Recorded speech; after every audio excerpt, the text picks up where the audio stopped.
La audaz propuesta del presidente Piñera para enfrentar los 16 focos más duros de pobreza multidimensional, involucrando a la sociedad civil, académicos y grandes empresarios, puede ser desde un cañonazo a un guatapique.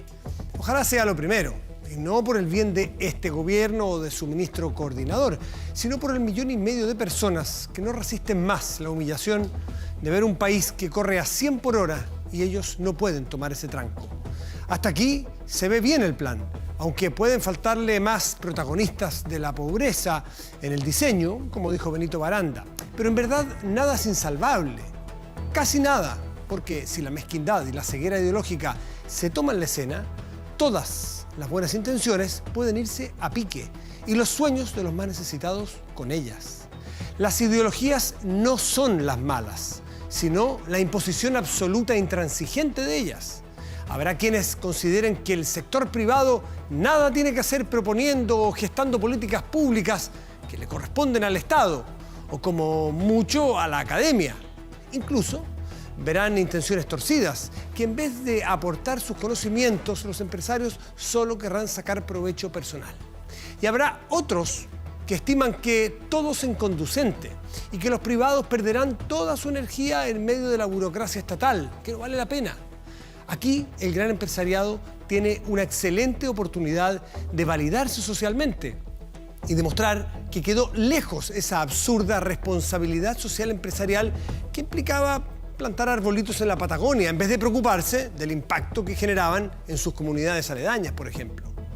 O con los hechos dar por superado el mandamiento de Friedman, que rezaba que, textual, la responsabilidad social de los empresarios es aumentar sus ganancias. El nombre es inmenso, Compromiso País. El desafío, similar. Los posibles ganadores, muchos, no solo los más pobres de Chile. Pero no olvidemos que este clásico se juega en la cancha de la política, que se pone, otra vez, a prueba. Gracias por venir al Informante.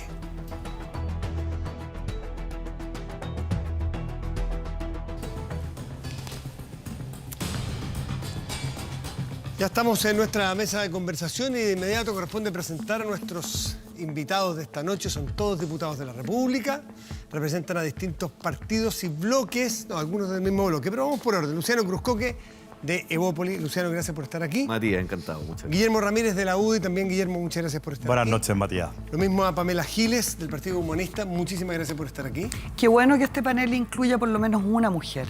Siempre, incluye mujer. Siempre. Marcelo Díaz, diputado del Partido Socialista. Muchas gracias, Marcelo, por estar aquí.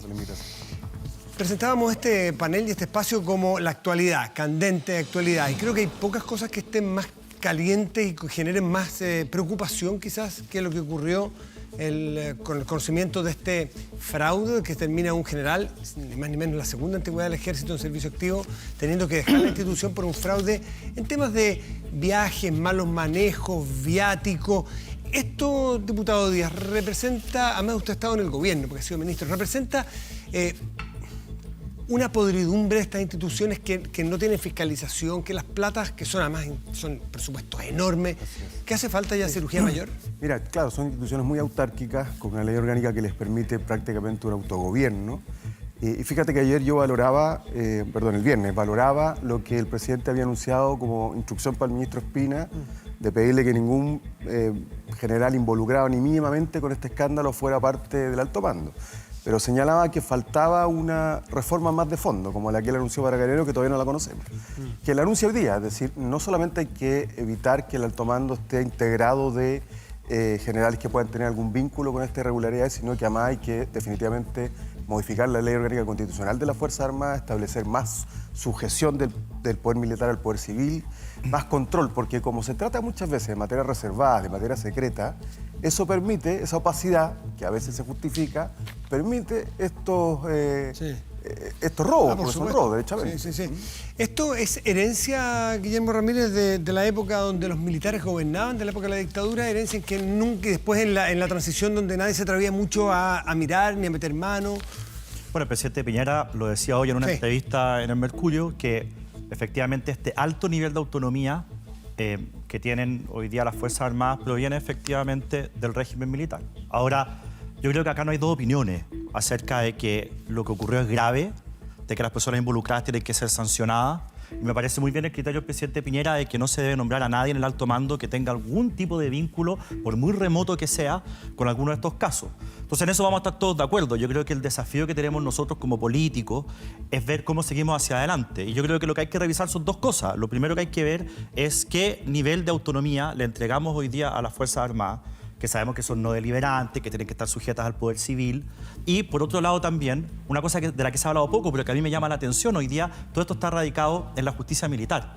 Y uno entiende la lógica de que la justicia militar se haga cargo de temas propiamente militares, que un soldado no obedeció a un superior y cosas que son propias de la lógica militar. Pero cuando hablamos de fraude al fisco, la verdad es que nosotros deberíamos hincar un poco el diente. En mi opinión, eso debería ser visto por la justicia civil. Ahí tenemos un buen desafío. Sí, yo creo que aquí hay dos elementos que son importantes al evaluar lo que preguntas, Matías. Lo primero es que ha habido un paradigma por el cual las Fuerzas Armadas se han regido durante casi 50 años, que es el paradigmático Pinochet.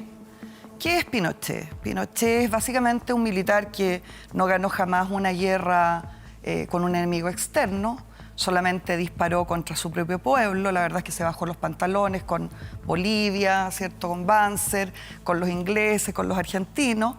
Y es paradigmáticamente, además, básicamente un criminal y un ladrón. Si ese es el paradigma para las Fuerzas Armadas, debemos entender entonces que seguiremos teniendo durante mucho tiempo unas Fuerzas Armadas que siguen ese ejemplo, en que el robo es algo aceptable, normal, incluso considerado heroico, ya de parte de esta figura paradigmática.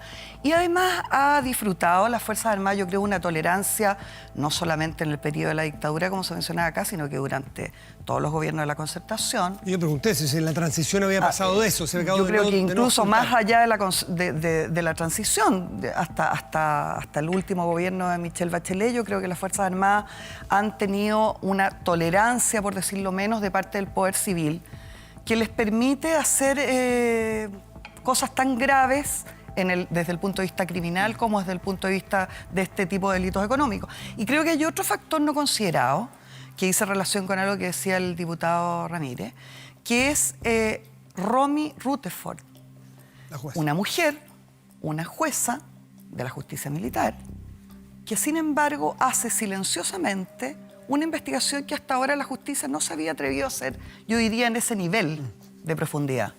Y yo creo que ese factor, el factor Rutherford, pesa fundamentalmente en este caso. Luciano, creo que hay una cultura de esto del robo a veces chico y no tan chico, pero en este caso es con viáticos, con vueltos, con cambios de pasaje. A ver, yo creo que esta era una situación bastante generalizada. Hemos visto cómo hoy día ha caído un general, ni más ni menos, y obviamente que el anuncio también del gobierno de que no va a incluir a personas en el alto mando que hayan pasado por este tipo de situaciones, me parece que es totalmente razonable. Yo coincido con el diputado Díaz de que hay que tratar de abrir hoy día las Fuerzas Armadas lo más posible a este coto un poco estanco que tiene y en el cual ha sido difícil entrar. Lo que está haciendo hoy día con mucho dolor también el ministro Espina, ¿verdad? Mandatado por el presidente Piñera, es tratar de precisamente de abrir un poco las Fuerzas Armadas a una situación que permita mayores grados de transparencia. Y en ese sentido creo que si bien yo puedo coincidir de que durante muchos años el Poder Civil ha permitido que hayan que se haya generado cierta corrupción al interior, tenemos que hacer un esfuerzo por tratar de que eso no ocurra más y tratar de honrar también el buen nombre que nuestras Fuerzas Armadas tienen. Yo en eso discrepo con Pamela Giles. Yo tengo la impresión de que las personas que están en las Fuerzas Armadas y sobre todo las generaciones nuevas que vienen en las Fuerzas Armadas, y se ha hablado mucho a partir de lo que sucedió con el famoso homenaje a Krasnov, que le costó la salida ni más ni menos que el coronel Villarroel, director de la Escuela Militar, habla... Sin sanción. ¿Qué sanción mayor que salir de sin sanción. No, porque él dice hoy que sin sanción y que él cursa su retiro. Fue lo que algunos dijimos, que el gobierno anunció que habían sido dados de baja, pero cuando leímos el comunicado me dimos cuenta que tenía truco, que tenía trampa, que no era uno había anticipado el retiro y él renunció a su empleo, es decir, se van con todos los beneficios con los que se da cualquier oficial que se retira. Y eso no, Creo que, eso no me parece muy correcto. tenemos que tratar de velar por el buen nombre de las Fuerzas Armadas. Tenemos unas Fuerzas Armadas heroicas y me parece que los contextos históricos que han justificado o que han dado pie a lo que sucedió en términos de derechos humanos durante la dictadura militar, que todos, por supuesto, los condenamos, debe ser, ojalá, un paréntesis en la historia gloriosa de nuestro ejército. Pero, ¿me permite un Por punto? supuesto. Mira, Diputado Ramírez, después. sobre todo a propósito de lo que decía Pamela, no fue sino hasta el 2005 cuando la Concertación logró tener los votos para una reforma a la Constitución que incluía, entre otras cosas, poner fin al Consejo de Seguridad Nacional, poner fin a la movilidad del comandante en jefe, pero no bastó ese acuerdo para que la UDI y Renovación Nacional en esa época diera los votos para modificar la Ley Orgánica Constitucional de las Fuerzas Armadas, que es lo que les da esta autonomía. Sí. Si los robos de las Fuerzas Armadas vienen hace rato, acuérdense del escándalo de FAMAE. Y en varias ramas de la Fuerza. En varias ramas de la Fuerza Armada. Lo que pasa es que ahora se descubren. Entonces, que el presidente Piñera, y yo por eso es que quiero reafirmarlo, haya dicho hoy día que no basta solamente obtener un alto mando intachable, sino que hay que acabar con la autonomía, con esta suerte de autogobierno de la Fuerza Armada, sí. Quiere decir que entonces va a comprometer los votos de la derecha. Y bueno, eso, ¿le van a tomar la palabra ahí? Le vamos a cobrar la palabra. Mira, fíjate que el otro día el diputado Mirosevich, en un foro que estuvimos hablando de este tema, me decía, por ejemplo, el caso alemán. El caso alemán, las Fuerzas Armadas no manejan las finanzas de las Fuerzas Armadas, las maneja el Ministerio, que responde políticamente. Solo aquí tienen un nivel de autonomía presupuestaria, no solamente tienen el 10% de las ventas reservadas de Codelco, sino que nadie les pregunta ni hay cosas que no se pueden saber. Eso es lo que... Diputado Ramírez, ¿le gustaría a usted, por ejemplo, desde la UDI... tanta corrupción. ¿Pero estarían por dar los votos para un proyecto como ese, el que propone el presidente Piñera y esboza el diputado Díaz? El presidente Piñera lo propuso, el ministro Espina ha hablado de que va a modificar y a reformar la carrera, porque hoy día resulta que ellos jubilan muy temprano y cuando son más productivos pasan en el fondo con lo que todos los chilenos financiados para que se educaran y formaran terminan en el mundo privado muy joven. Entonces, el tema de la carrera militar, el tema de la ley reservada del cobre. Hoy día no hay ninguna justificación para que el presupuesto de las Fuerzas Armadas no se discuta en el Parlamento. Hoy día ese es un gasto del Estado que es extra, en el fondo que está fuera del presupuesto, es extra presupuestario y no tiene ningún sentido que sea ¿Usted así. estaría de acuerdo con restarle cierta autonomía de manejo financiero? Pero si eso es de toda lógica hacerlo. ¿Por qué no se ha hecho si entonces, estamos pero, todos de momento, acuerdo aquí? Bueno, pero yo simplemente quisiera hacer un punto. Yo quisiera que nosotros mismos no cayéramos en algo que como diputados hemos criticado mucho. Porque acá, cuando tú, Pamela, en el fondo hablas sobre este paradigma del robo, la verdad es que haces que paguen justos por pecadores. Yo creo que el ejército, que dicho sea de paso, tiene hoy día una aprobación en la ciudadanía mucho mayor que la de nosotros los diputados. Empezar a decir desde acá de que allá hay una cultura del robo, a mí me parece que eso es incorrecto. Acá hay gente que ha robado y esa gente tiene que ser sancionada. Partiendo por Pinochet, eso es lo que digo. Pero no se puede sancionar a un muerto. Pero acá hay gente que ha robado y que tiene que ser sancionada. Y van a haber personas que van a ir saliendo y que tienen que ser sancionadas. Y el criterio del presidente Piñera, de que ahora tiene que hacerse cargo el alto mando, de nombrarlo, de que no haya ninguna persona que tenga ni siquiera una sospecha de haber hecho algo incorrecto, me parece que está bien. Pero hablar de que hay una cultura del robo en el ejército, a mí me parece que eso no es la realidad y creo que nosotros tenemos que cuidar a las instituciones haciendo y diciendo lo que corresponde hacer y decir, que es apuntar hacia los responsables y que esas personas sean perseguidas no a la institución. No a la institución. Pamela, una cosita, ¿está de acuerdo con lo que dijo Luciano en algún momento? Que ojalá que todos esos momentos de los cuales se ha hablado tanto, las dictaduras y todo, fuera un paréntesis en la gloriosa o heroica Fuerza Armada. ¿Está de acuerdo con esa aseveración? Bueno, la heroica Fuerza Armada del diputado Cruzcoque es una Fuerza Armada que hace homenajes a torturadores y que luego se pasa por buena parte al ministro de Defensa, que es lo que ha sucedido en la realidad. Lo que ha sucedido en la realidad ha sido un grupo es que de el una ministro promoción específica de ciertos años particulares en que se hizo un homenaje y le costó la salida ni más ni menos que al director lo que ha sucedido de la Escuela Militar, es que el director de la Escuela Militar, diputado, un coronel, renunció además, de previamente, antes de que se le aplicaran estas sanciones, según es de público conocimiento. Ocurre lo mismo con Krasnov, hijo del torturador. Sí. Él también renuncia previamente y luego entonces aparece este ministro de Defensa que aparece colgado de no sé dónde, señalando que tienen que salen con una pensión espectacular, que es la 10ª parte, señora que nos está viendo, o sea, 10 veces la jubilación normal de un chileno que tiene una buena jubilación en este país. Se van felices y han hecho una burla. Lo que ha hecho el heroico ejército, representado en este caso por todas esas personas que participaron en ese acto, que son numerosas, no son solo dos. Sí, pero ¿ya? son Lo participantes que ha de hecho una ese promoción ejército, específica, Pamela, lo que ha hecho ese de ejército es rendir exalumnos de la honores escuela a la militar. tortura. Como lo hicieron también el año pasado, en plena Alameda. ¿Usted cree que es la cultura generalizada? Lo reitero, mientras el paradigma, el héroe, el modelo siga siendo el criminal, el asesino y el ladrón Pinochet, estas Fuerzas Armadas van a seguir desarrollándose en esa dirección. Aquí lo que debiera haber efectivamente es un poder institucional fuerte, un ministro de Defensa que no esté dibujado como el sheriff Espina, que sea capaz de tomar las medidas de partida.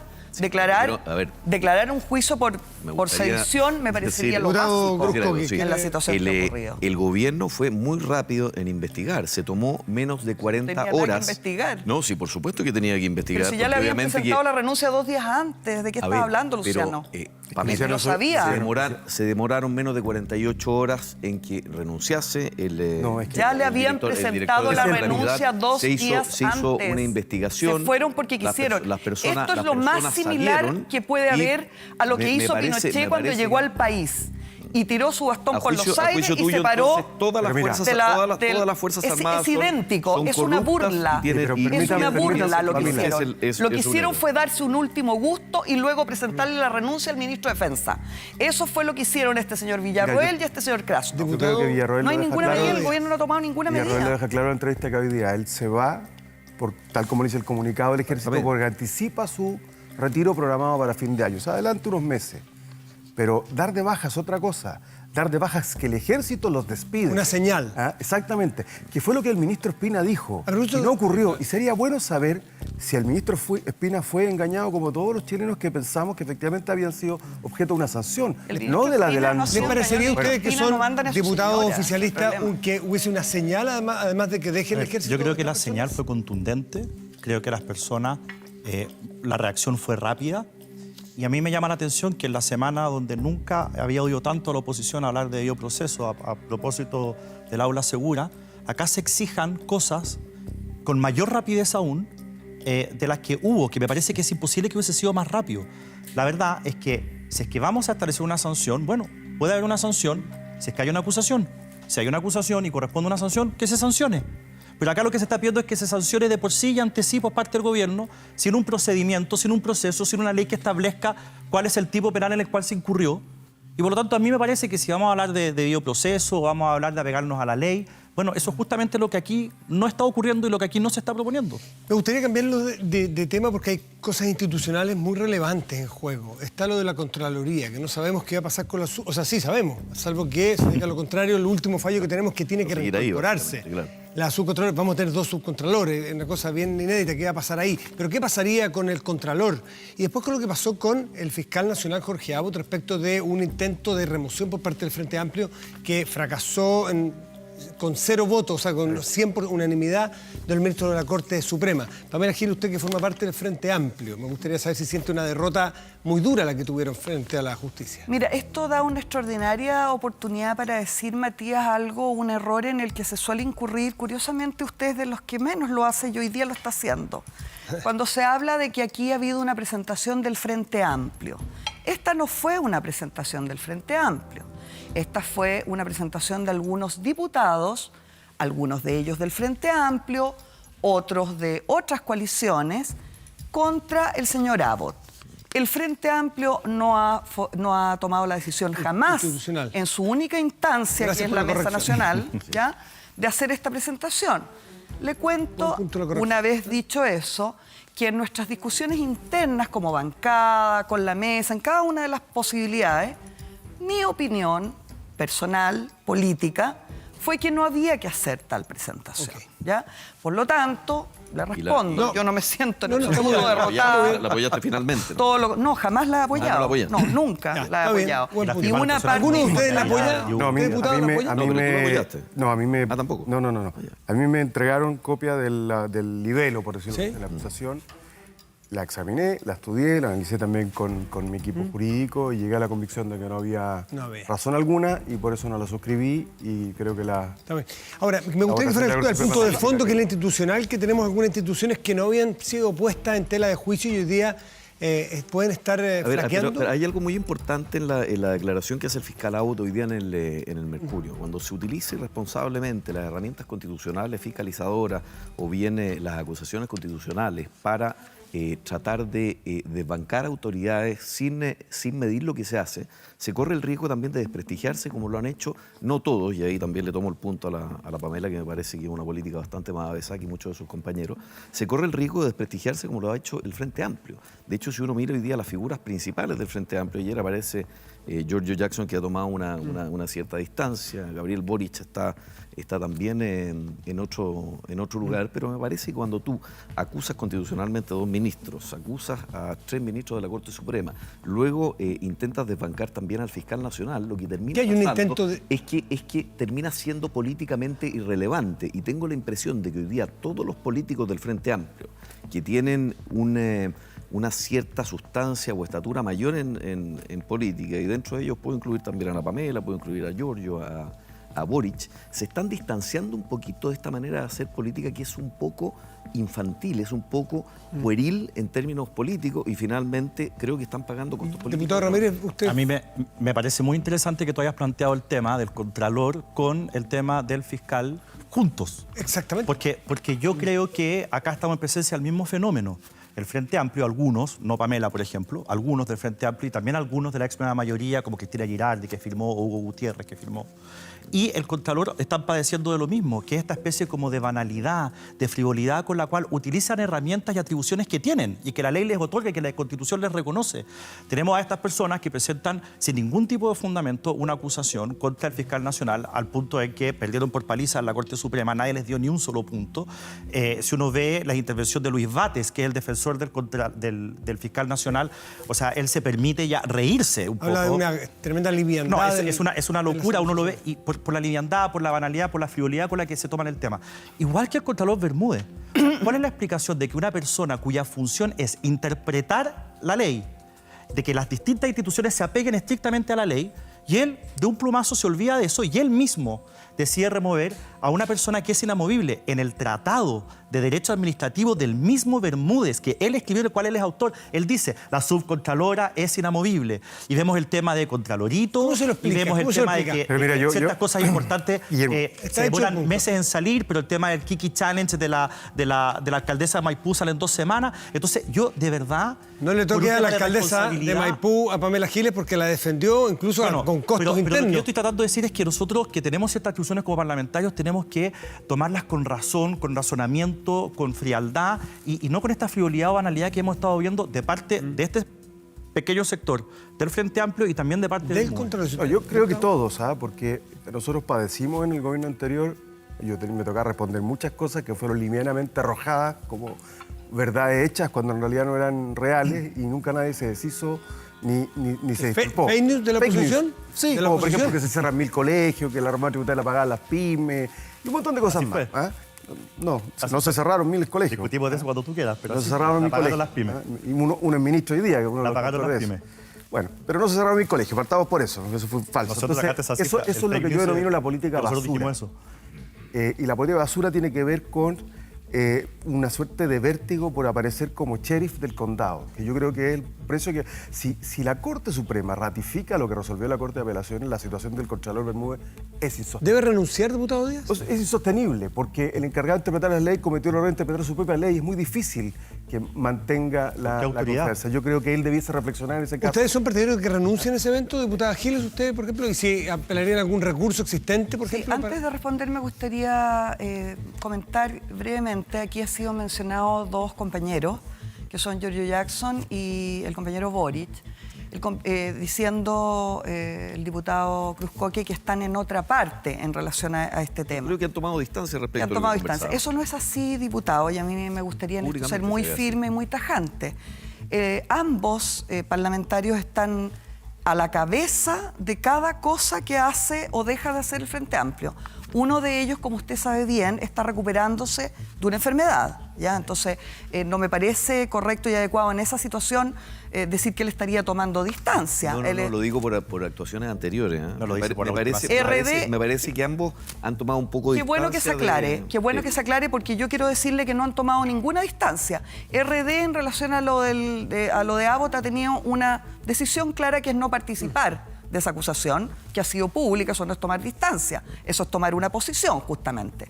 Y yo creo que ambas personas, tanto el compañero Boric como el compañero Jackson, se caracterizan por no tomar distancia de los problemas, justamente por su nivel de compromiso con los problemas. Dicho eso, quisiera referirme a su pregunta, Matías. A mí me parece tengo una opinión levemente distinta de la que aquí se ha emitido respecto del Contralor.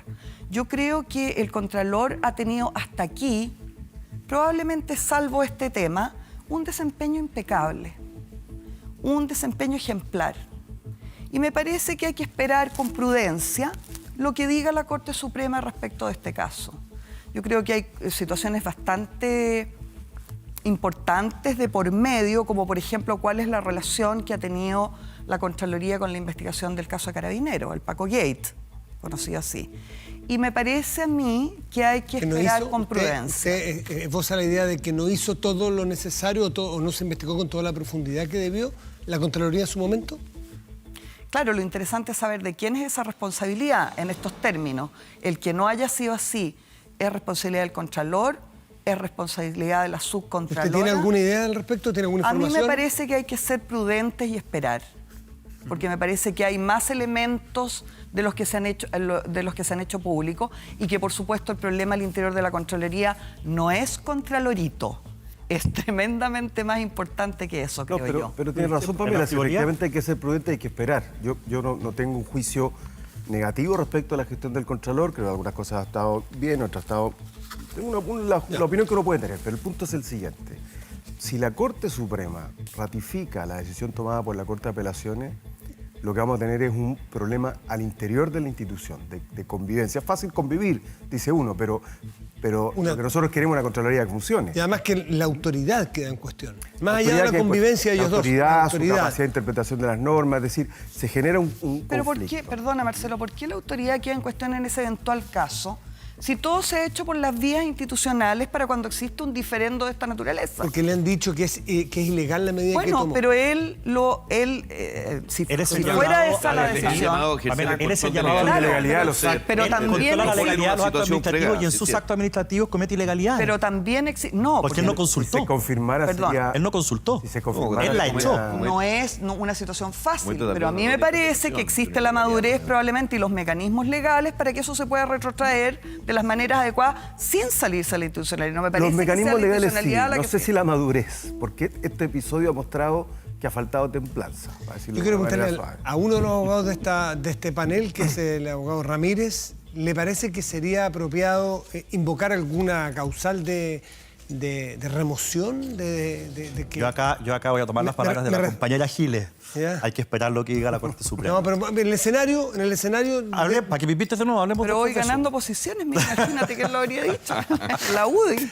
Bueno, vamos a hacer una pausa y a la vuelta les quiero plantear un tema que está muy caliente, no solo aquí en Chile, en muchas partes del mundo, pero Chile tiene algo que decir, y uno de este panel también tiene algo en particular que decir.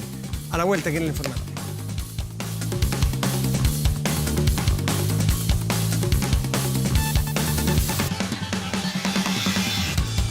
Estamos de vuelta en El Informante, los invitamos a participar a través de las redes sociales, nuestro hashtag El Informante TVN, puede dar su opinión, puede participar aquí. Y estábamos con los diputados y yo había dicho que el tema que nos convocaba en este último tema que está sobre la mesa es Bolsonaro, tema a nivel mundial. Tiene nombre, tiene personalidad, es todo un suceso que el próximo domingo a esta hora probablemente ya sea el presidente de Brasil, si las encuestas no fallan. Yo decía que hay uno de los cuatro que tiene algo más que decirnos que el resto, porque es Guillermo Ramírez, de la UDI, donde su presidenta fue a visitarlo. Yo me acordé de la visita de Bachelet a Cuba, que ustedes criticaron tanto, que salió corriendo a ver a Fidel Castro. Ahora, Fidel Castro y Bolsonaro son dos cosas completamente distintas. Uno es un candidato, por lo pronto. ¿Pero no les gustó? ¿Sí les gustó? ¿Qué opina usted? Bueno, en la UDI no hubo una sola opinión. A mí en particular no me gustó. Yo considero que fue un error. Yo como miembro de la directiva me sentí un poquito pasado a llevar por el hecho de que no se consultó. ¿Se enteró por la prensa, diputado? Por la radio, efectivamente. Puede que haya sido por ti, de hecho, en la radio en la mañana o por algún otro periodista, pero así fue. Y la verdad es que considero que fue un error porque Bolsonaro no representa lo que es la UDI. La UDI no es un partido extremo. Y bueno, yo prefiero dejarlo hasta ahí. Si quieres ¿Esto va que a tener profundice. consecuencias en la UDI o no? Bueno, no lo sé. La verdad es que a mí, mira, estamos en un periodo de elecciones internas, todo el mundo lo sabe. Y hay muchas personas que han tratado de darle esto en clave de elección interna, de que la visita finalmente fue para tratar de entusiasmar a algunos sectores de la UDI. Qué bueno que la presidenta después dijo que no es así y que su visita tenía más bien un propósito personal o que era una visita personal, porque la verdad es que si el caso fuese a propósito de la elección interna, entonces estaríamos hablando no solamente de dos liderazgos, sino que estaríamos hablando de dos tipos de miradas de lo que tiene que ser la UDI hacia el futuro distintas. Bueno, sí, yo como prefiero usted quedarme dice, con la mirada de la UDI social, de la UDI popular, a quedarme con la de la UDI populista, que vendría siendo una UDI al estilo Bolsonaro. Bueno, pero ¿cuándo son las elecciones de la UDI? 2 de diciembre. Si el 2 de diciembre gana Jacqueline Van Rysselberghe, ¿quiere decir que la UDI es bastante más así de lo que usted cree que es? ¿Su propio partido se iría? No, porque uno no va a explicar el triunfo de la senadora pero- por una visita en Brasil. Sobre todo porque ella misma, insisto, finalmente dijo que esta era una visita que no tenía el carácter de institucional. Y yo me alegro que lo haya dicho. Yo hasta esa aclaración estaba inquieto. Ya. Después de esa declaración estoy más tranquilo. Diputado Díaz, por favor. No creo que haya ido de turismo y se... Tratados de libre comercio con Brasil. No, pero eso lo anuncian los gobiernos. Esa es una avivada o alguien en el gobierno le dijo, mire, ¿sabe qué? Tires esa perlita para que justifique un poco el viaje. Porque, mire, Bolsonaro efectivamente puede ser presidente de la República Federativa de Brasil por la vía democrática. Pero eso no lo deja de convertir en lo que es. Misógino, homofóbico, racista. Pero además hay dos cosas que yo creo que la UDI debió haber calibrado mucho antes de hacer esta carrera por ver quién llegaba primero donde Bolsonaro. Y es que este señor, cuando votó a favor del impeachment, o sea, de la destitución de Dilma Rousseff, se lo dedicó al militar que la torturó. Lo que dijo hace poco es que el error de la dictadura brasileña fue haber torturado y no haber matado.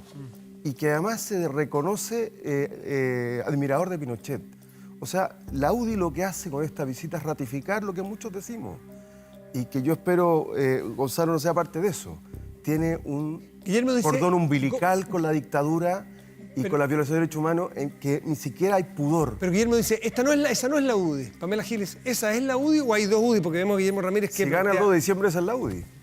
Mire, yo la verdad es que encuentro estupendo que Jacqueline Van Rysselberghe vaya a ver a este señor Bolsonaro, que si quiere pololee con el señor Bolsonaro harían una estupenda pareja. Encuentro espléndido.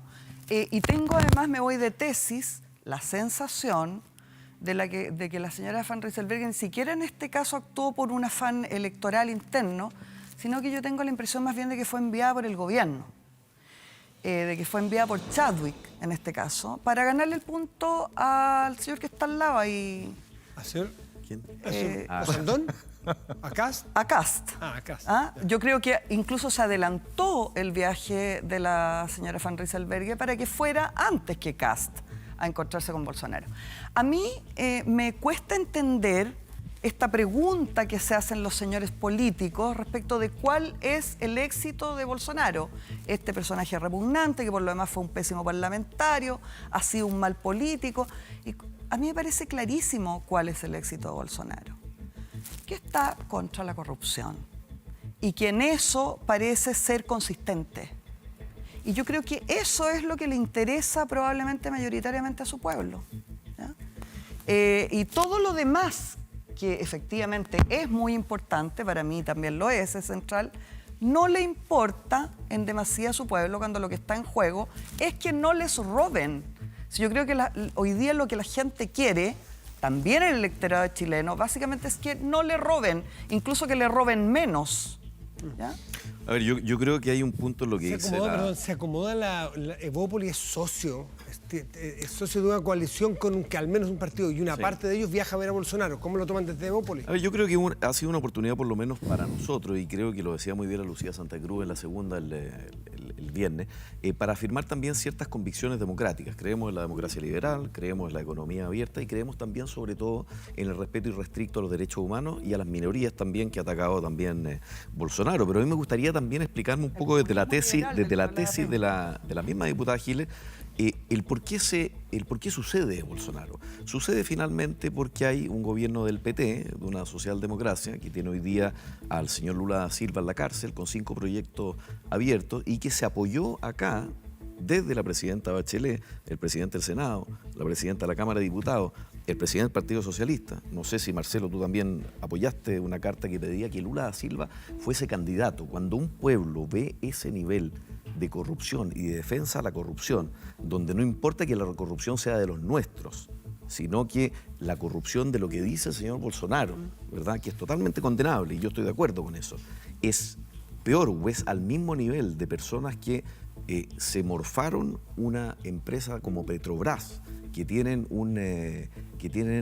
procesos como Lavallato y Odebrecht, que afectó a toda Latinoamérica. La gente dice basta y dice, sí, este señor puede ser un protofascista, estamos de acuerdo, y eventualmente lo vamos a elegir presidente. Y hoy día las encuestas le están dando un 60% a una persona que bajo ningún punto de vista me parece un ejemplo de lo que debe ser una persona de derecha. Por tanto, ahí me parece que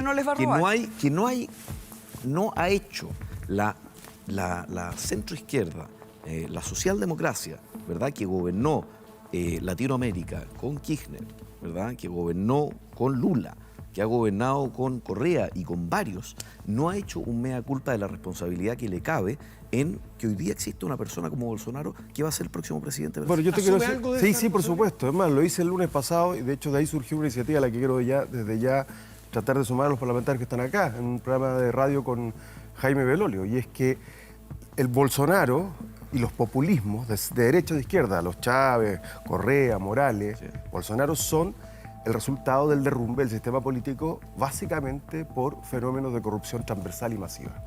Eso ocurrió en Brasil, no es solamente el PT, es el conjunto del sistema político. Yo lo dije en una entrevista que me hizo Freddy Stock hace un par de días. Creo que fue un error haber firmado la carta, no porque crea que el proceso contra Lula fue impecable, yo la firmé. Ya. No porque creo que el proceso contra Lula haya sido impecable, ni el New York Times lo reconoce como un proceso impecable.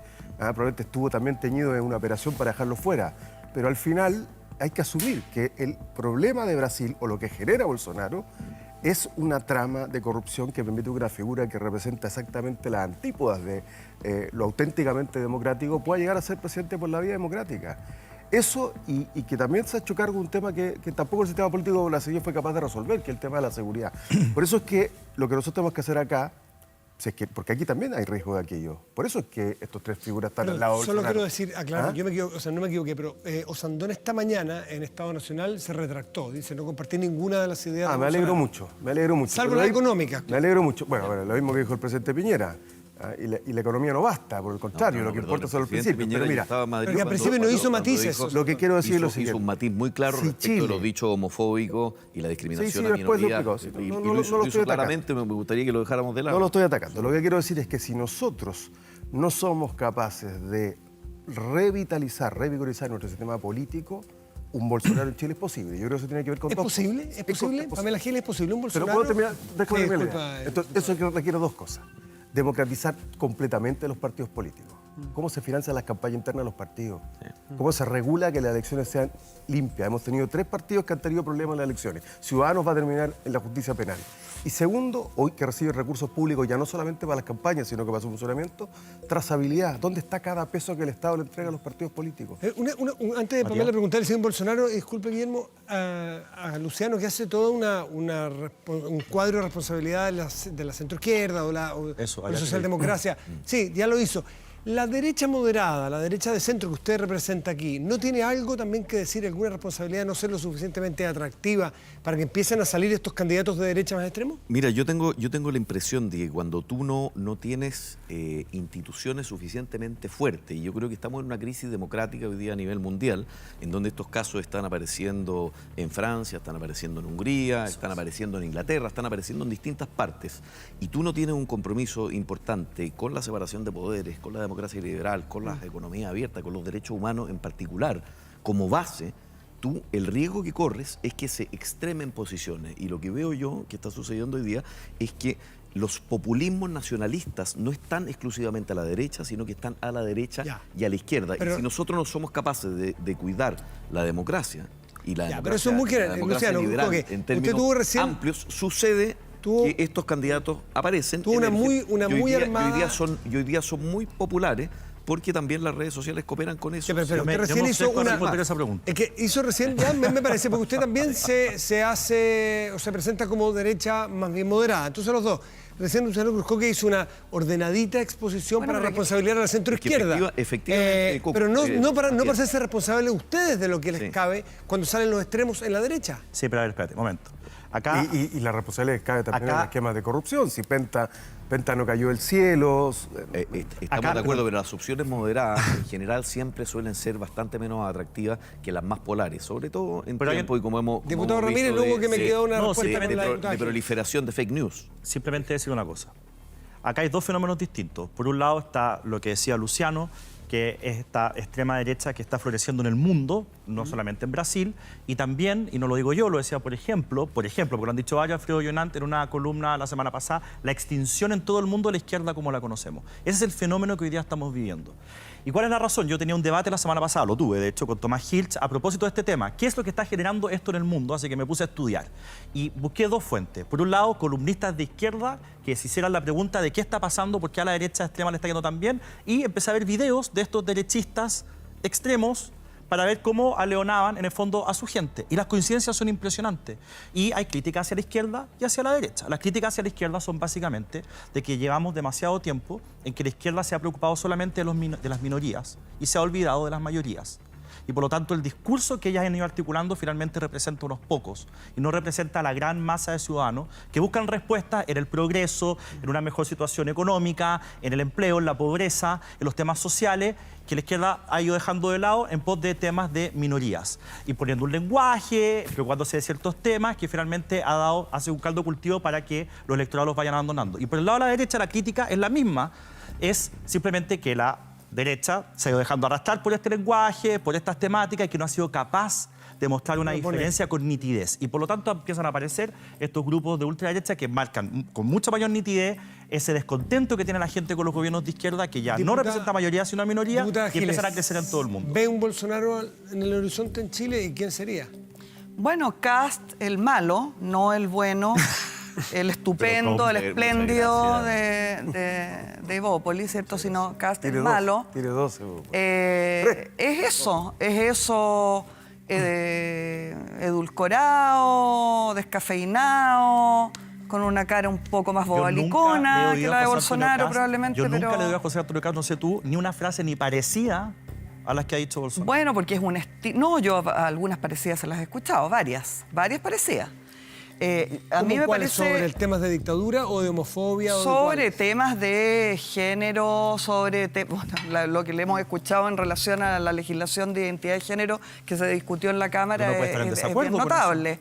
Claro, yo le he escuchado frases que van por ahí en un estilo probablemente que no es de lo más grande del mundo, como en el caso de Bolsonaro. Pero yo creo que va en esa línea. Yo creo que una diputada como Camila Flores tiene que ver con eso. Pero sobre todo creo que tiene que ver con eso que tú nos preguntas, que es el neofascismo, en definitiva, que puede llegar a ser gobierno. Situaciones como las que hemos vivido, y curiosamente se cierra el círculo con lo que hablábamos al comienzo.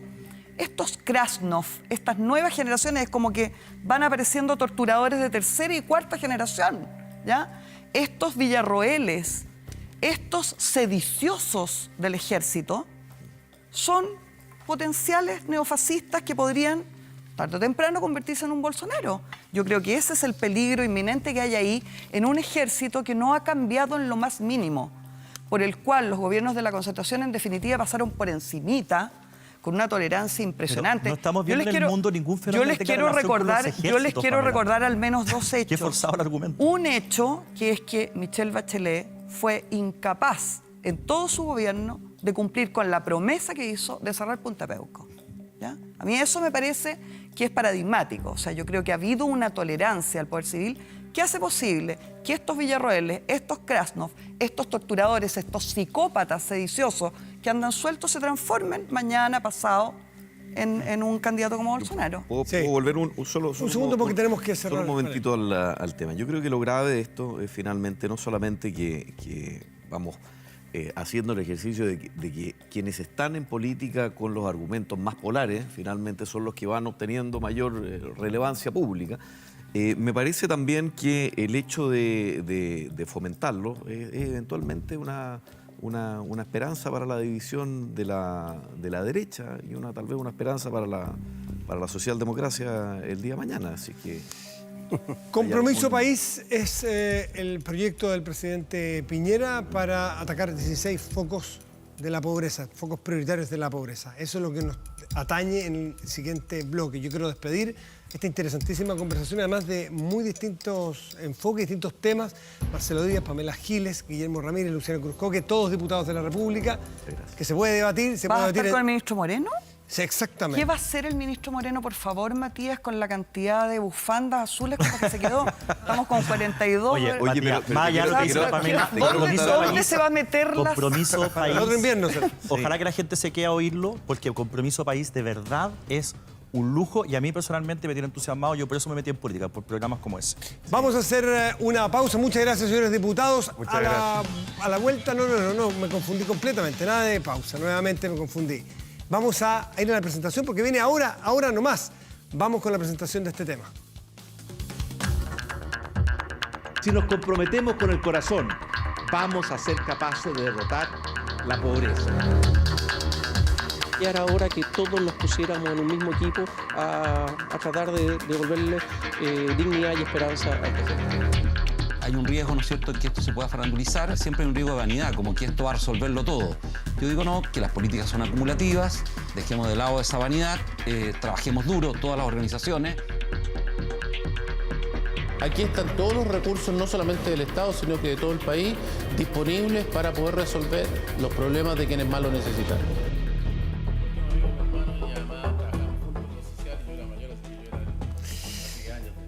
Ahí está, pues ya estábamos conversando ahí con el ministro de Desarrollo Social, Alfredo Moreno. Ministro, muy buenas noches, gracias por estar aquí en El Informante. ¿Qué tal, Matías? Buenas noches, gracias por la invitación. Le preguntaba justamente sobre Benito Baranda, que entiendo que estaba en el mismo colegio suyo y es una edad similar. En el mismo a la suya. colegio, somos amigos desde niños, lo conozco muy bien. Ya, o sea, es un aporte importante en este caso. No, absolutamente. Él es una persona que ha dedicado su vida a la lucha contra la pobreza, ayudar a la gente más vulnerable, así que es una persona que no solamente quiero, sino que además admiro. Perfecto. ¿Por qué? Partamos por ahí en lo macro. ¿Cómo se seleccionaron estos 16 focos o áreas más vulnerables? ¿Y por qué son esas las más urgentes? ¿Por qué 16? Bueno, lo primero es que hay que tener un concepto, y el concepto que tenemos en esto es aquellas personas que sufren un problema que es muy grave y que no lo pueden solucionar por sí mismos. Personas que viven entre verdaderas murallas, donde si tú no les das una mano no pueden salir. Entonces, con ese concepto trabajamos durante los primeros 6 o 7 meses del gobierno con toda la información que tiene el Ministerio, que tiene el resto de los ministerios, que tiene todo el Estado, con el Banco Interamericano de Desarrollo. Hicimos encuestas a la gente que está más cerca de esto, los alcaldes, los CORE, los gobernadores, los diputados, los senadores, la sociedad civil, los rectores de las universidades. Y en base a eso llegamos a estos 16 grupos que, como probablemente tú los tienes ahí, son muy amplios, de campos muy diversos, 10 ministerios diferentes, pero que todos tienen esa particularidad. Personas que viven problemas muy serios, que no solamente son la pobreza tradicional, sino que van mucho más allá y que no pueden salir adelante por sí mismos. Qué buen punto ese. Por definición de pobreza uno pudiera pensar así, a bote pronto, que es personas que no logran llegar a fin de mes con el salario que reciben, que no pueden Y que, por cierto, es un problema muy serio. Por supuesto, que no pueden comprar o adquirir la canasta mínima o básica de alimentos. Pero esto es una pobreza distinta a la que se intenta abordar. Exactamente. Yo diría que más que distinta es una pobreza que va mucho más allá y que en el fondo dice, mire, no solamente la pobreza es algo que te genera estas murallas, y esto es parte del progreso del país también, ¿no? Yo creo que esto es parte de ponerse, digamos, en otro nivel y decir, oye, que no podemos dejar atrás a un número tan grande de chilenos que, aunque uno hable siempre del crecimiento del producto, el avance, del empleo, hay gente que no se te puede quedar atrás. Por eso que pusimos el lema para que ningún chileno se quede atrás. Ese es un lema de Obama respecto a la educación, que ni un niño se quede atrás. Pero esta pobreza multidimensional, son personas, por ejemplo, que están atrapados en la drogadicción, que no es un concepto que a Guanaya primero uno lo asocia a pobreza, pero que es una forma de pobreza también. Exactamente, porque responde a esto de una cosa en la cual si uno realmente no colabora, es algo que no se puede vencer sin la ayuda de otros. Se requiere una comunidad, un grupo que te ayude para poder salir. Es muy difícil salir de eso. Y entre estos distintos focos, que en algún momento los vamos a poner ahí nuestro director, no nos vamos a ir uno por uno naturalmente, ¿hay algunos que son prioritarios? ¿Hay 2 etapas de estos 16 divididos en grupos de a 4? Bueno, yo no diría que hay orden uno, decreciente. Yo no diría que hay uno prioritario. Me parece que el ejercicio de selección lo que ha mostrado es que estos son los 16 más acuciantes. Tampoco yo podría decir que estos 16 son únicos. Eventualmente en el futuro habrá uno más o dos más. Es posible, siempre hay cosas que a lo mejor alguno de estos se va a resolver con una cierta rapidez y a lo mejor hay que incorporar a otro o hay alguno que se nos quedó atrás. Pero yo creo que todos tienen mucha prioridad. Ahora, ¿cuánto cuesta este plan y si requiere algún financiamiento extra para los ministerios que son 10, entiendo, los que van a entrar a operar en este plan? Bueno, yo no sabría decir cuánto cuesta, porque en realidad la idea es que estos grupos se pongan a trabajar y piensen, digamos, de una manera creativa y, como dicen, mirando fuera de la caja, mirando otras maneras, porque con las maneras que tenemos lo estamos haciendo no suficientemente rápido, no suficientemente profundo, y por lo tanto, ¿cuáles son los recursos? Yo no sabría decir. Y por otra parte, uno siempre tiene necesidades múltiples y los recursos son escasos. Eso es siempre cierto, y por lo tanto hay que ir priorizando cuáles son las tareas que son posibles de hacer, a qué ritmo, dónde obtenemos los recursos. Lo importante es que hemos convocado a todos los sectores a colaborar en esto y por lo tanto van a haber, digamos, recursos de talento, de capacidad, de tiempo, de apoyo y de colaboración que van más allá de los recursos del Estado. Sociedad civil, académicos, también habrá empresarios. Así es. En fin, ahí. A ver, ahora sí vamos a poner el mapa que tenemos con los distintos programas, distintos focos. Y me gustaría saber, viendo algunos de estos, cómo se va a entrar. Porque en las entrevistas de hoy en los diarios uno podía ver que habían tipos que estaban, o mujeres o hombres que estaban, de estos empresarios, muy entusiasmados, pero no saben mucho qué les van a decir. Los invitaron como una aventura y dijeron, usted preséntese a tal parte, en tal lugar y ya le vamos a decir. ¿Cómo se aborda? Y en lo concreto, problemas, por ejemplo, listas de espera, que son súper acuciantes en muchas partes. ¿Qué decir vivienda? ¿Qué decir reinserción de reos? Bueno, déjame tomar listas de espera porque lo conozco bien desde la época en que estaba en el sector privado. Nosotros tenemos 11.000 personas que están en las listas de espera auge. O sea, esas personas tienen una enfermedad realmente grave, una enfermedad que te puede costar la vida, o hay una parte importante de esas personas, como el 40% de esa lista son personas que están ciegas. Para estar en la lista auge tú tienes que haber perdido 2/3 partes de la visión. Esas personas necesitan una operación, ese 40%, que dura 15 minutos, una operación como la de cataratas, ¿no? Que es cambiar el lente, y sin embargo hoy día deben estar esperando en promedio entre 3 y 5 años. Esas son las personas que me tocó conocer porque estuve involucrado en este tema. Entonces, ahí, por ejemplo, hoy día ya se está haciendo un trabajo importante con clínicas privadas en horarios que no ocupan los quirófanos, con doctores que pueden colaborar, con los laboratorios que aportan, digamos, los lentes, sumando de manera tal de salir. Esas personas, por ejemplo, ahí tú tienes un ejemplo.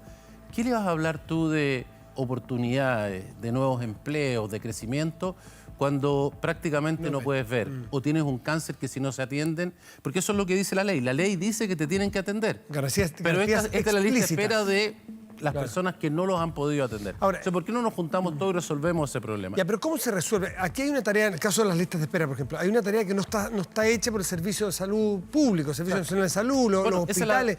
Pero ¿qué tienen que hacer ahí, por ejemplo, la sociedad civil? ¿Qué tiene que hacer un empresario que va a estar...? Pero te acabo de mencionar. Es el ministro el que tiene que... El ministro el que tiene que tomar las decisiones de qué hacer, pero ya te dije, por ejemplo, en ese caso que conozco bien, cómo la sociedad civil, unido, digamos, al sector privado, unido a empresas que han ayudado a organizar esto, ha permitido hoy se están atendiendo, digamos, en clínicas privadas y con doctores que están colaborando y con laboratorios que están colaborando, personas para sacarlos de esa lista. O sea, ¿se puede decir que este compromiso país ya partió? En ese caso ya hay una colaboración importante que yo creo que hay que profundizar.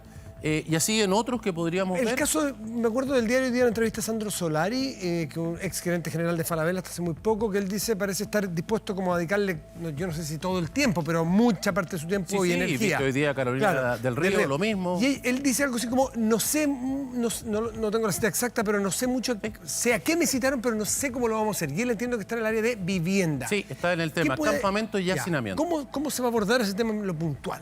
Bueno, ¿cómo lo van a ¿Cómo se va a empezar abordar? ¿Cómo lo van a abordar? Lo tienen que ver ellos bajo la dirección del ministro de la Vivienda. Hay todo un plan que tiene que ver con campamentos, hay todo un plan que tiene que ver con hacinamiento y construcción de vivienda, que se mirará, se revisará, se profundizará. Esa es la tarea que tienen precisamente, y estoy seguro, con Sandro lo conozco mucho, yo estoy seguro que va a ser un tremendo aporte él, como Techo, por ejemplo, que es esta fundación, que probablemente es de los que más sabe en el tema de campamentos, que también está en ese grupo, y bajo la dirección de Cristian Monkeberg van a hacer realmente, yo creo, un cambio importante en la velocidad con la cual estamos trabajando en esto. Déjame decirte que en campamentos Chile, desgraciadamente, veníamos ganando esta batalla hasta hace algunos años. Llegamos a tener 26.000 familias en campamentos. Hoy día la última estadística dice 43.000, pero nosotros estamos haciendo un catastro. En este momento lo está haciendo el Ministerio de la Vivienda. Nuestra sospecha es que el número verdadero hoy día son 50.000. O sea, esto ha ido persistentemente subiendo. Es de las cosas que estamos... una batalla en la cual no estamos ganando, y esto puede ir desde hacer un plan de viviendas más decidido, puede ser trabajar con distintos campamentos, puede ser que hay que cambiar las reglas de la ciudad, puede haber cambios en el tema urbanístico. ¿Se puede decir que estos equipos que se forman van a ser equipos de apoyo al ministro siempre? Es decir, prestarle un equipo asesor durante un tiempo ad hoc al ministro para solucionar un problema, al ministro de cada ramo. Lo de un tiempo no sabría decir, porque creo que hay cosas que pueden ser rápidas, pero hay otras cosas que van a ser permanentes.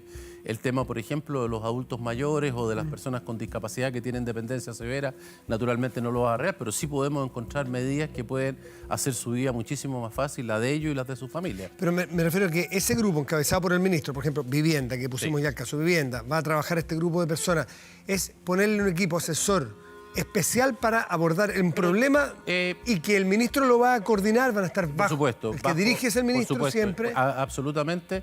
¿Y ellos mismos ven la forma de trabajar, ministro? Sí, yo no sé si la palabra asesor en todo caso, pero es gente que va a colaborar, pero en el sentido de que esto no es una comisión de estudio. Esto es para tomar la responsabilidad de, bajo la conducción del ministro, realmente en este problema particular, hacer un cambio. Nosotros vamos a hacer mediciones de esto en forma regular, vamos a darlo a conocer a los medios de comunicación, a la ciudadanía, cómo estamos avanzando en cada uno de los problemas que tú has mostrado acá. Y van a, por ejemplo, van a tener algunas obligaciones mínimas de horas de trabajo, algunos días, que no sea sencillamente como ir, mirar, muy desde arriba. Sí, por ¿Tienen supuesto, obligaciones? Cada grupo se va a organizar en la manera que estime conveniente y necesario, pero yo creo que los desafíos que se le han planteado a cada uno son gigantescos. Estos son problemas que Chile no ha podido resolver.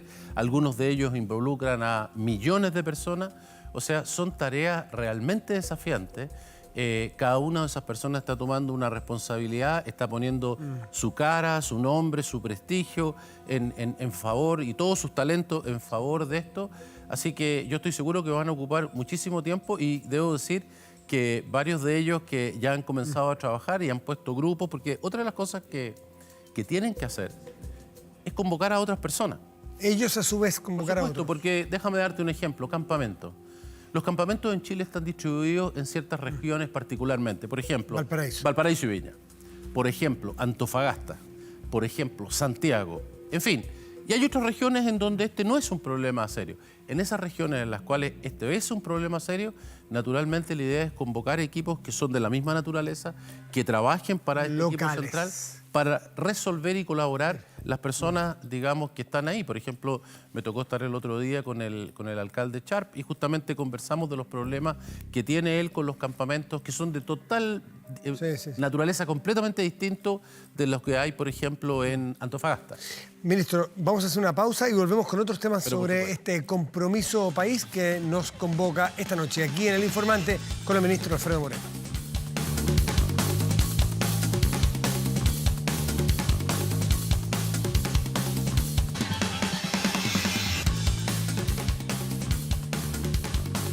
Estamos de vuelta en El Informante. Está con nosotros el ministro de Desarrollo Social, Alfredo Moreno, y estábamos conversando sobre este plan Compromiso País. Ministro, ¿cuáles son las reales expectativas de conseguir resultados en los 3 años que le quedan de gobierno y un poco más, 3 años y un par de meses? Bueno, yo creo que hay varias cosas. Uno, en lo que refiere a los problemas concretos, yo creo que la expectativa es hacer un cambio importante en cada uno de ellos. Son todos de naturaleza muy diferente, por lo tanto, en algunos será hacer una reducción sustantiva, en otros será por lo menos dejar de que el tema vaya creciendo, avanzar en algunos temas, por ejemplo, en lo que son el tema de adultos mayores. Sabemos que va a ir creciendo personas que tienen problemas con la dependencia porque la población va subiendo, pero crear los sistemas que permitan abordar eso, o sea, en cada uno, pero hacer un cambio. Segundo, ayudar mientras los problemas se están solucionando, que la vida de esas personas, aunque no le hayamos podido resolver su problema completamente en este periodo, sea mejor. Y lo tercero, que yo creo que es muy importante, esta es una opinión personal, yo creo que también en el transcurso de ese periodo, si esto es exitoso, creo que también vamos a crear un mejor país, porque que hayan distintos grupos del país que colaboren, de las personas que tienen más talento, más educación, más recursos, más contacto, más capacidad de organización, y que estén dedicados a los que tienen más problemas. Yo creo que habla muy bien del país si es que logramos hacerlo que sea carne, ¿no? También genera una tremenda expectativa y sabemos que en 3 años y 4 meses por ahí de repente es difícil que se vean, así con mucha claridad, mejoras sustantivas. Y esto es política. Bueno, usted más que yo lo sabe, esto es política y la política a veces tiene estas mezquindades de que vienen las elecciones pronto. Entonces, ¿cómo han evaluado ustedes ese factor? A ver, como dijo el presidente en una entrevista hoy día, uno siempre tiene este problema, digamos, entre ponerse metas muy ambiciosas y que después le digan, mire, no cumplió todo eso, y por otro lado, si uno no pone esas metas ambiciosas, bueno, ¿para qué está en la política si no quiere realmente hacer un cambio? Nosotros preferimos esta segunda, pero dicho eso, nuestra intención, como lo mencioné antes, es que haya mediciones. En esto hay pocos instrumentos para medir, estamos creándolo de manera tal de que la gente vaya sabiendo regularmente cómo está avanzando esto. Este llamado que hemos hecho al país de trabajar en este tema con una forma específica. Bueno, ¿estamos siendo exitosos o no? ¿En qué estamos siendo exitosos? A lo mejor no vamos a ser en todo exitosos de buena a primera. Algunas cosas van a funcionar muy bien, otras no tanto, habrá que cambiarlas, mejorar. Pero la idea es que todos estemos trabajando para que esto avance. Ministro, lo quiero invitar a escuchar las declaraciones de Benito Baranda, que sé que las escuchó, pero para que me las comente usted a partir del conocimiento que compartamos con nuestros telespectadores. Lo que yo critiqué justamente fue que no nos quedemos solamente en el lanzamiento, ¿no es cierto?, en los aplausos, en que estemos todos ahí, un grupo, ¿no es cierto?, que al final más o menos nos ubicamos, sino que pongámonos a trabajar arduamente, ¿no es cierto?, en estas comisiones. Todos estos ustedes ya lo saben, saben la cifra de personas, se pueden impactar a lo mejor porque hay 5 millones que no han terminado la escolaridad, pero estos datos los conocíamos hace tiempo, hay muchas organizaciones, el mismo Estado ha estado trabajando en esto, entonces yo creo que puede haber también un cansancio, es decir, nos convocaron, dicen que se va a modificar y que no se y después no se modifica.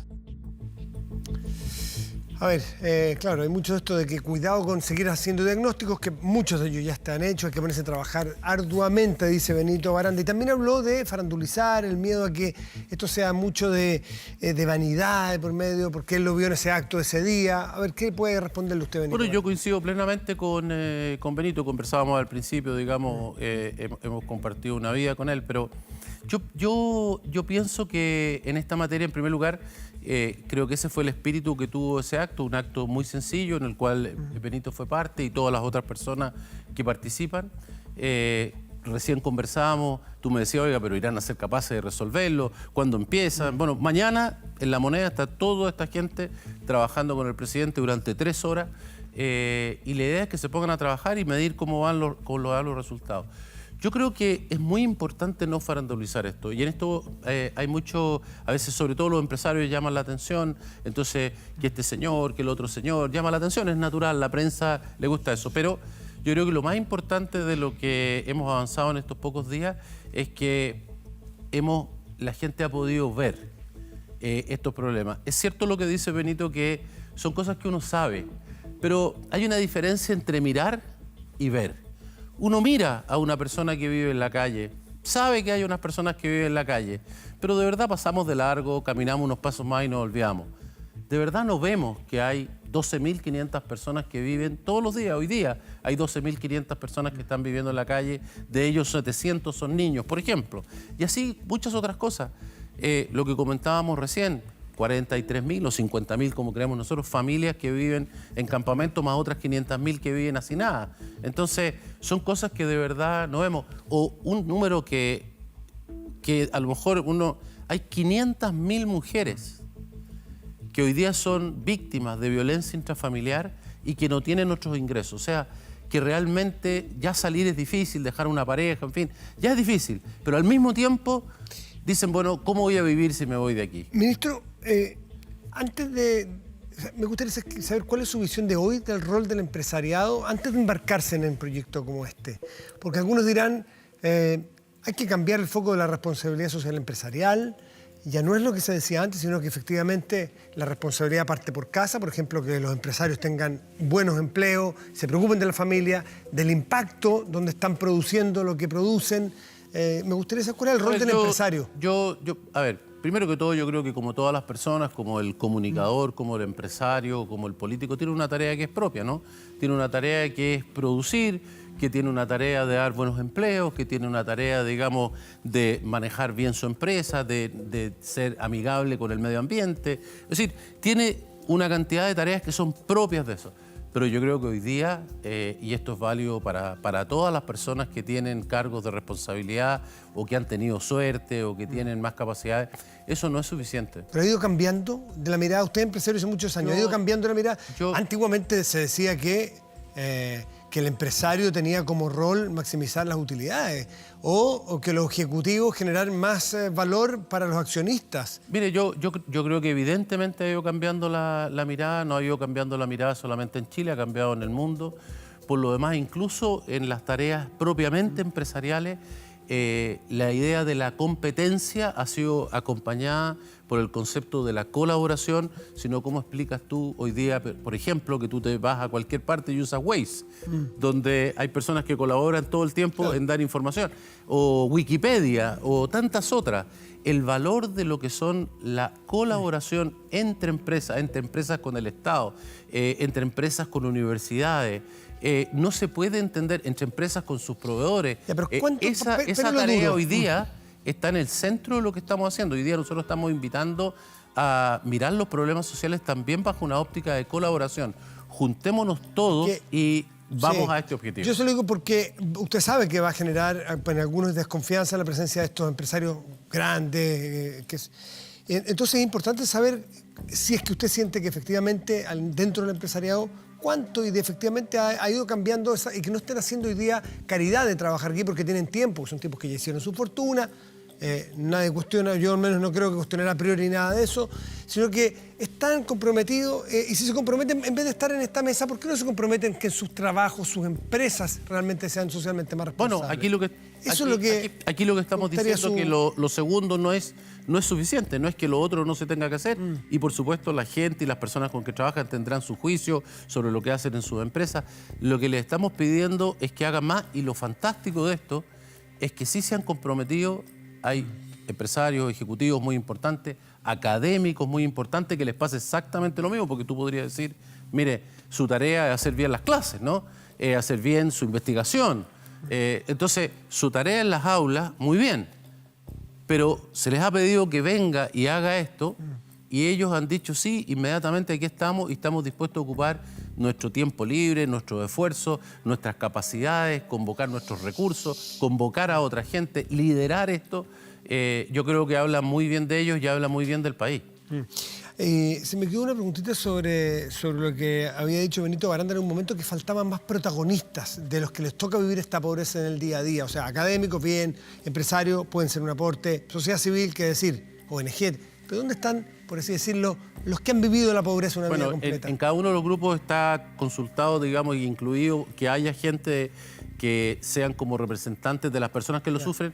No en todos los grupos es fácil, no en todos los grupos hay alguien que los represente. Entonces, por ejemplo, en campamentos sí los pusimos porque son fáciles dirigentes, claro. En los otros, parte del trabajo de los mismos grupos, del inicio de su trabajo, es justamente convocar a quienes son, digamos, los mejores representantes que podamos encontrar de las personas que sufren el problema, porque obviamente que ayuda enormemente a alguien que de verdad sepa Sí. cuál es el problema, Por qué es lo que es de supuesto, ayuda para que no y qué es lo que no lo es. Por supuesto.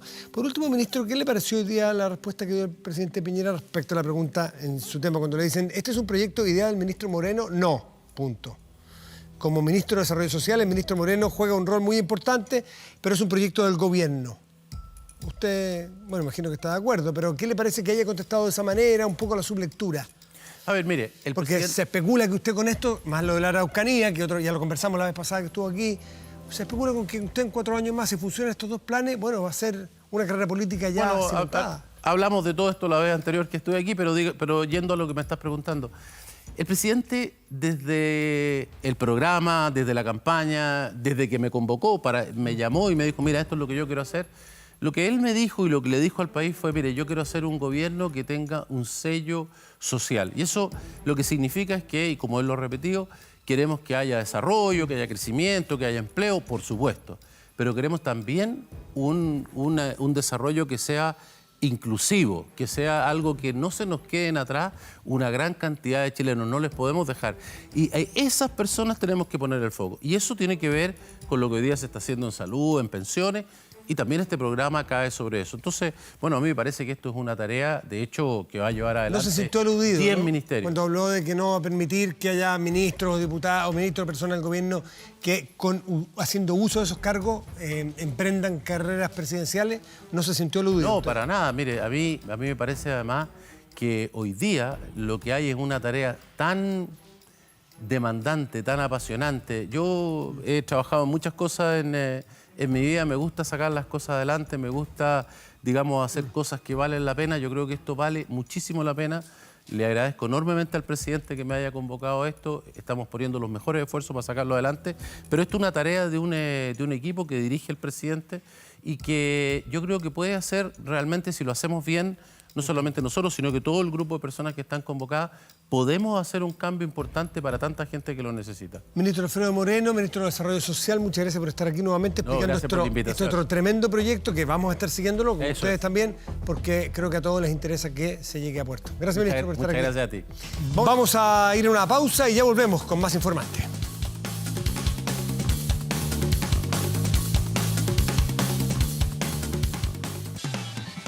Buenas noches. El diputado Luciano Cruzcoque dijo que el Frente Amplio está cayendo en una política infantil. ¿Usted lo ve así? ¿Cómo evalúa las críticas que ha recibido su coalición? Bueno, nosotros somos una coalición que llegó a subvertir el orden en el Parlamento y en todas partes donde estamos. Entonces, sabemos que no hacemos la política a la vieja usanza. Y eso significa que, por supuesto, a los viejos políticos, a los que están acostumbrados al establishment, no les gusta, pero al diputado Cruzcoque yo le paré bien el carro durante el programa. Muchas gracias, diputada. No, gracias a ustedes.